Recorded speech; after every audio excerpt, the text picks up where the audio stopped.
quoi. On a Pascal Rostin en ligne avec nous, bonjour. Bonjour. Bonjour Pascal, vous êtes photographe, paparazzi, vous avez vous réalisé de très nombreuses photos de Jacques Chirac, du couple de la famille Chirac. Qu'est-ce que vous retenez et racontez-nous quelques anecdotes parce que vous êtes toujours très riche en anecdotes. Parce que c'est vrai que le président, comme tous les présidents d'ailleurs de la République, ont toujours été pour nous et pour notre magazine des très bons clients. Pour Paris Match. On a fait beaucoup de couvertures. Et moi je me souviens d'une photo qui n'a jamais été publiée, un truc incroyable, 99, Brégançon. Et lorsque le président de la République se trouve au fort de Brégançon, il y a évidemment une interdiction de survol. Et ce matin-là, nous on était sur la plage, on visait évidemment les fenêtres de Brégançon avec des gros téléobjectifs et on entend un hélicoptère décoller. Et en fait dans la nuit, dans la baie juste à côté, il y avait un yacht qui s'était arrêté et c'est Schumacher qui part avec son hélico à Monaco.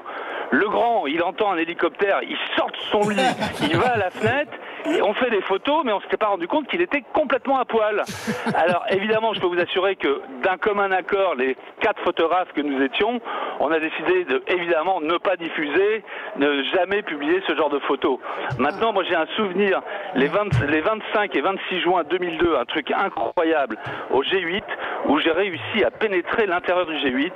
C'est la seule fois où ça a pu se faire, et où j'ai passé 2 jours, c'était plus le G8, c'était le G9, j'ai passé 2 jours avec Bush, Poutine, Tony Blair, Jacques Chirac, Gerhard Schröder, Cusomi, Benito Berlusconi. Et en fait, ils sont assez drôles parce que c'est 8 potes qui passent un week-end sans leur bonne femme. Ils parlent de quoi? Ils parlent de bagnole, de gonzesse, évidemment, de bouffe, beaucoup de bouffe, et de football. Et donc, j'ai surpris des conversations incroyables. Je vais vous en citer 2. Une qui est très émouvante. Chirac parle avec Tony Blair et Cusomi. Et il leur explique, il dit en 94, j'avais été trahi par ce salaud de Balladur, j'avais aucune chance, même ma femme n'y croyait plus, j'étais à 8%, je suis monté à 14%, et j'étais vraiment totalement désespéré, et je suis parti me reposer une semaine au Japon. Il dit j'étais au pied du, il disait pas le mont Fuji, il disait au pied du Fujisan, et je décide d'escalader le mont Fuji, enfin d'escalader, c'est pas une escalade, ouais, de monter au sommet du mont Fuji. Et j'avais pas de chaussures de marche, et vous les Japonais vous avez des tout petits pieds, alors il fait toujours des blagues à 2 balles, et je prends les baskets de mon officier de sécurité. Je monte au sommet du mont Fuji, et quand le soleil se lève, alors moi je me souvenais d'une pub pour un opérateur téléphonique, et j'ai fait une vanne évidemment qui n'a pas fait rire. Il me regarde et dit c'est à cette seconde précise que malgré tout ce qu'on m'avait dit, j'ai décidé quand même de me présenter à l'élection en 95. Ah ouais, dingue. Parce qu'ils ont toujours pensé que les photographes étaient sourds. Donc on entendait des choses totalement incroyables, des histoires de gonzesses qu'on ne vous racontera pas à l'antenne. Ah bah si. Alors une petite, on peut aller. Une petite parce que c'est vrai que Bernadette le disait que ça pullulait autour de lui. Je dirais plutôt que c'est lui qui pullulait autour d'elle. Et à un moment donné, je suis assis dans le ce qu'ils appelaient le waiting room, c'est-à-dire c'est un bar à côté avant le dîner officiel. Et je discute avec Jean Chrétien, qui est le Premier ministre du Canada. Arrive Gerhard Schröder, Benito, Berlusconi, Chirac, le Grand, enfin ils arrivent tous, et à un moment donné, je me suis rendu compte que j'avais rien à branler là, parce que Bush s'assied à côté de moi sur le canapé. Et donc, je dis à mon pote Jean Chrétien, lâche-moi le bras, tes potes ils sont là, puis ils nous écoutaient, puis on racontait que des conneries évidemment.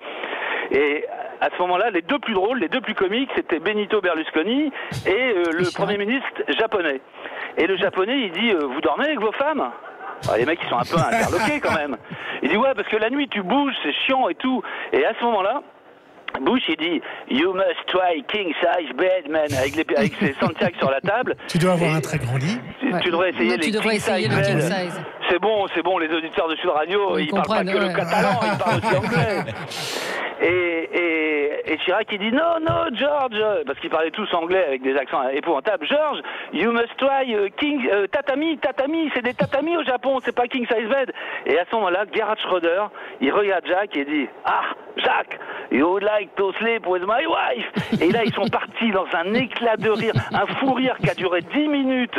Heureusement que j'ai fait des photos pour en témoigner, parce qu'ils savaient tous pourquoi ils ont eu cette crise de fou rire incroyable, parce qu'ils savaient tous que le grand, que tu sois femme de chancelier hôtelier ou que tu sois simple serveuse, il était un peu tactile. Tactile. La photo que vous retiendrez de lui, celle-là, évidemment, celle de Chirac nu, mais... Non, parce que ça peut vous paraître ça va vous paraître un peu paradoxal que je vous parle de décence ou peut-être même d'indécence, mais il y a des choses, il y a des limites qu'on ne franchit pas et il y a des limites d'ailleurs que nos lecteurs ou nos lectrices refuseraient que l'on franchisse. Donc évidemment que c'est pas une photo non parue. La belle photo, vraiment, genre le mec qui fait de la pub pour son journal pour Paris Match, c'est celle qui sort demain dans Paris Match. Elle est de vous, évidemment. Non, elle est de Lorieux, c'est un très beau portrait. Mais sinon, les photos, il y a une photo extraordinaire. Il est en campagne et il fait semblant de bricoler une 403. Et il a une clé, il a une clé de 17. Et il est là avec sa clope au bec. C'est une photo en noir et blanc. Et il est en train de bricoler. Sauf que le Français qui a une collection de voitures présidentielles, qui s'y connaît, qui a racheté toutes les voitures, il dit il n'y a jamais eu un boulon de 17 sur une 403. Donc c'était fait pour la photo. Merci beaucoup Pascal Rostin. Oui, Yves Lecoq. Non, je disais, c'est vrai que je ne connaissais rien à la mécanique. Non, ça c'est sûr. Plus à aux part femmes la peut-être. CX et tout.